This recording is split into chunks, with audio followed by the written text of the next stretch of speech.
Welcome back. I'm Rachel Rollar. Let's take a quick look at today's business headlines. And for some extra help in doing so, let's add a businesswoman to the mix, shall we? For our money team this Tuesday, Executive Vice President at the Commonwealth Foundation, Jennifer Stefano.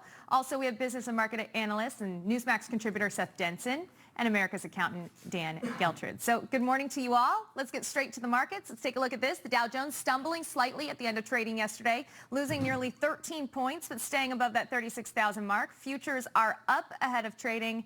Jennifer, I'll start with you. The Dow has seen its ups and downs over the past couple weeks, of course, but how do you see this playing out through the end of the year? Well, look, as inflation continues to increase, I see big problems heading in, certainly to the first quarter of the new year. You know, value stocks tend to do well in high inflation, but frankly, when you're looking at the baby boomers and the continuing retirements and how many people rely on income and dividends from the stocks, I think you're going to look at real problems in the market, and particularly for retirees.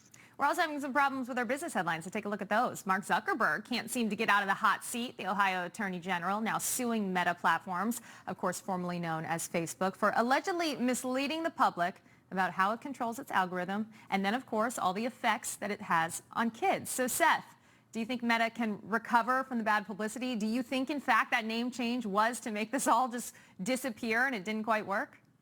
I don't know if it was make it disappear, but it was certainly to change the trajectory of how people look at Facebook overall. Listen, Facebook's year-to-date stocks are up over 30%, and since their initial IPO in 2012, they're up over 800%. The biggest, we'll say, concern for Zuckerberg and Meta shouldn't be whatever might happen in Ohio. They still have 3 billion users. Their biggest concern is how to stay innovative, because there's a lot of competition in the space. They haven't bought it all up yet, so that's going to be their biggest challenge. All right, well, we're seeing a lot of inflation, but we're seeing also it might not be so bad for everyone. Tyson Foods seeing a 3.5% jump in sales after abruptly raising prices on beef, chicken, and pork. So meat packers are dealing with high demand and a shortage of plant workers. So Dan, they raised the prices, but people still want their products.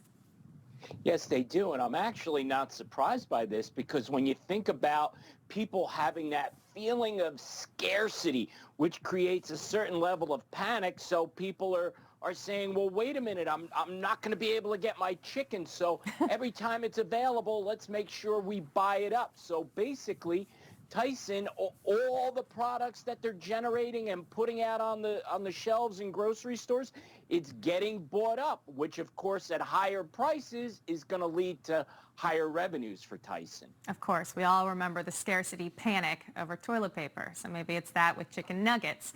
Who knew? Let's talk about supply and demand a little bit, though. Reese's Peanut Butter Cup growing up big time, instantly selling out of this. It's a ginormous Thanksgiving pie, 3.5 pounds of pure joy.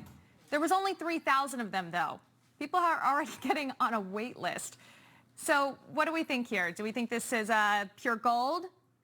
Do we think that maybe they should sell more? Listen, they're on a wait list. They need to call America's accountant, because he bought all 3,000 of these things because that's his favorite candy, just in bigger form. So you need this. If you want this pie, call Dan Geltrude. Is that the secret? He's exactly right. He's exactly right, because that is something, when I heard about this, my eyes popped out of my head, and I said, I got to have this. And let me also make reference back to Seth's favorite candy, which is candy corn. Makes no sense. I don't know if they never run out of it. They never run out of it. Okay, Rob Finnerty's a candy corn guy. I can't even go there because my brain can't comprehend. Jennifer, you? Candy corn, and of course it's binge eating to make yourself feel confident with the terribly high inflation that our current administration in the White House isn't handling. Yeah, I'm going to need a big 3,000 couple of Hershey pies and Reese's pies. Let's go. Let's get them in. I mean, I usually resort to Reese's Cup for anything going on in my life, so I'm with you there. Let's take a look, though, what's happening at Home Depot. It seems people have extra time on their hands. Something we've seen, really, for the last 18 months is more people were at home trying to fix up their home. Home Depot now topping Wall Street's estimates for its third quarter earnings, fueled by a nearly 10% jump in sales. Jennifer, do you see this lasting long term, or do you think they're kind of just honing in on the moment that they have right now?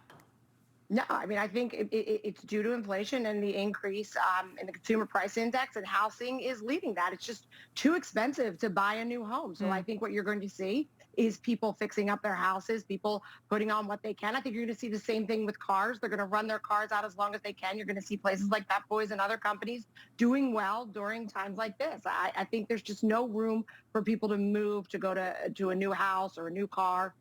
It's really killing that market, but helping places like Home Depot. Moving during a pandemic is always a nightmare as well.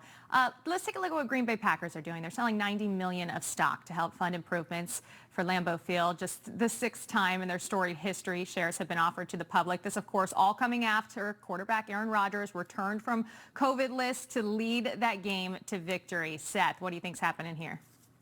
Well, listen, I think this is probably a good move. The Green Bay Packers can't buy another Super Bowl. They still have one more to grab before they're even close to my Dallas Cowboys. Don't tell Finnerty to talk to me about the Patriots. But listen, $300 per share is what you can buy a Green Bay Packers share for. If you can get your hands on it, might not be a bad buy. Dan, you buying Packers? I am not, because I'm not a Packers fan. Just buying Reese's cups. And number two, this isn't a good investment. They're telling you don't buy this if you're looking to make a profit or get dividends. It doesn't appreciate. What's the point other than you have pride in your football team? Jennifer, I see you shaking your head. Final thought? Yeah, look, I'm offended by both the positive references to the Dallas Cowboys and the negative references to candy corns. But no, I would not buy stock in any NFL team. I don't like what they've pulled. I don't want to help them out. And overall, yeah, generally the free market at work, but don't buy something they tell you is not going to have an ROI, a return on investment. That's generally a bad idea. There's really so much we could continue to discuss, but that's all the time we have this morning. Jennifer, Stefano, Seth Denson, and Dan Geltrude, thank you so much for joining us. Thank you. All right, stick with us right here on Wake Up America. Still much more to come.